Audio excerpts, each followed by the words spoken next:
సాహిత్య రంగంలో అందించిన విశేష సేవలకు గాను విజయ్ డైరీ డిప్యూటీ డైరెక్టర్గా పనిచేస్తున్న మధుసూదన్ రావు ఇటీవల జాతీయ స్థాయి సాహిత్య పురస్కారాన్ని అందుకున్నారు. శనివారం తత్వమసి యోగా ఫిట్నెస్ క్లబ్ ఆధ్వర్యంలో నిర్వాహకులు ఆయన ఘనంగా సత్కరించి అభినందనలు తెలియజేశారు. జిల్లా వాసులు సాహితీ సేవా రంగంలో జాతీయ స్థాయిలో అవార్డులు పురస్కారాలు అందుకోవడం మనందరికీ గర్వకారణమని తత్వమసి యోగా ఫిట్నెస్ సెంటర్ నిర్వాహకుడు డోంగ్ర విజయ్ కుమార్ అన్నారు. సాహితీ సేవా రంగాల్లో అందిస్తున్న విశిష్ట సేవలకు గాను ఇటీవల జాతీయ స్థాయిలో ఆర్కరి కరుణమ్మ స్మారక జాతీయ సాహితీ కళాసేవ పురస్కారాన్ని అందుకుని Vijay dairy deputy director Madhusudan రావును ఫిట్నెస్ క్లబ్ ఆధ్వర్యంలో ఘనంగా సన్మానించారు. శనివారం స్థానిక క్లబ్లో నిర్వహించిన కార్యక్రమంలో ఆయనను శాలువాతో సత్కరించి నిర్వాహకులు ఉద్యోగ బాధ్యతతో పాటు సాహితీ రంగానికి ఆయన అందిస్తున్న సేవలు కొనియాడారు.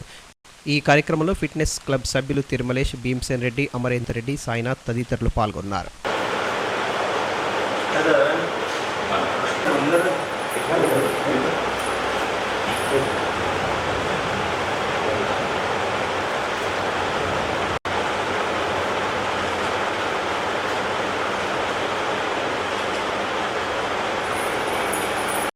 ఈ సందర్భంగా తత్వమసి యోగా ఫిట్నెస్ క్లబ్ నిర్వాహకుడు డోంగ్ర విజయ్ కుమార్ మాట్లాడుతూ జిల్లాలో కవులు, కళాకారులు, సాహితీవేత్తలకు కొదవలేదని దీన్ని నిరూపిస్తూ మధుసూదన్ రావు జాతీయ స్థాయిలో పురస్కారాన్ని అందుకోవడం జిల్లా వాసులందరికీ గర్వకారణమన్నారు.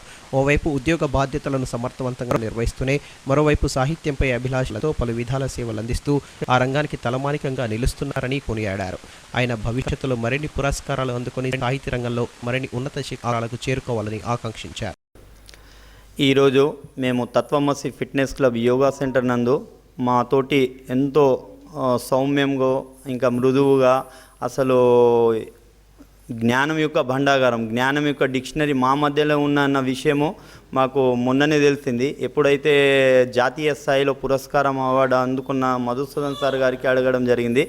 అయితే ఒక్కటి కాదు, అలాంటి 14 జాతీయ స్థాయిలో అవార్డులు అందుకోవడము, అలాంటి గొప్ప వ్యక్తి మా మధ్యలో మా యోగా సెంటర్లో ఒక కామన్ పర్సన్ లెక్క మా అందరి మధ్యలో ఉండడం అనేది మాకు ఎంతో గర్వకారణ విషయము. మేము ఎంతో అదృష్టంగా దాన్ని పరిగణిస్తున్నాం.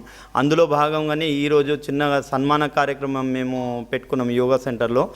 సన్మాన గ్రహీత మధుసూదన్ రావు మాట్లాడుతూ సాహిత్య సేవా రంగంలో విశిష్ట సేవలు అందించిన వారికి అందించే ఈ పురస్కారం తనను వరించడం ఎంతో సంతోషంగా ఉందన్నారు. అవార్డులు, పురస్కారాలు తనపై మరింత బాధ్యతను పెంచాయని వాటికి న్యాయం చేసేలా కృషి చేస్తానన్నారు. యోగాను జీవన విధానంగా మార్చుకుని ప్రతి ఒక్కరూ సంపూర్ణ ఆరోగ్యాన్ని పొందాలని ఆకాంక్షించారు. ఈ దిశగా ప్రజలను చైతన్యపరుస్తూ శిక్షణను అందిస్తున్న ఫిట్నెస్ క్లబ్ నిర్వాహకులను అభినందించారు. తత్వమసి ఫిట్నెస్ క్లబ్ ఆధ్వర్యంలో ఈరోజు నా యొక్క సాహిత్య సేవా రంగాల కృషికి గాను అందిన జాతీయ పురస్కారాన్ని పురస్కరించుకొని నన్ను సన్మానించిన యోగా ఫిట్నెస్ క్లబ్ సభ్యులకు, ముఖ్యంగా దాని బాధ్యులైన డోంగ్రే విజయ్ కుమార్ గారికి ప్రత్యేకంగా ధన్యవాదాలు. యోగా అనేది జీవన విధానంగా జరగాలని చెప్పేసి యోగా కోసము తన జీవితాన్ని అంకితం చేస్తూ చాలామంది జీవితాల్లో ఒక మంచి వెలుగును ప్రసాదిస్తున్న విజయ్ కుమార్ గారి యొక్క ప్రేరణతోటి, అదేవిధంగా మరి చాలామంది ఇక్కడ ఆరోగ్య సమస్యలు కావచ్చు, లేకపోతే ఆరోగ్యాన్ని మరింతగా పొందాలని కావచ్చు విచ్చేస్తూ ప్రతిరోజు ఉదయాన్ని యోగా ఉదయంగా మలుచుకొని ఈరోజు ఈ యొక్క స్థాయిలో ప్రతి ఒక్కరు కూడా ఆరోగ్యంగా ఆనందంగా ఉండడానికి యోగా చాలా కృషి చేస్తుందని గుర్తిస్తూ మరి మన యొక్క భారత ప్రధాని కూడా యోగా దినోత్సవాన్ని కూడా దాని యొక్క ప్రాముఖ్యతను గుర్తించి చేయించడం జరిగింది. అలాంటి పరిస్థితుల్లో యోగాను ప్రతి ఒక్కరు కూడా ఇది ఒక ఏదో ఫిట్నెస్ కాదు, ఇది ఒక జీవన విధానంగా మలుచుకోవాలని కోరుతూ నాకు ఈ సన్మానం చేసిన ప్రతి ఒక్కరికి, ముఖ్యంగా డోంగ్ర విజయ్ కుమార్ గారికి మరియు నా యోగా మిత్రులందరికీ కూడా ధన్యవాదాలు తెలియజేస్తున్నాను.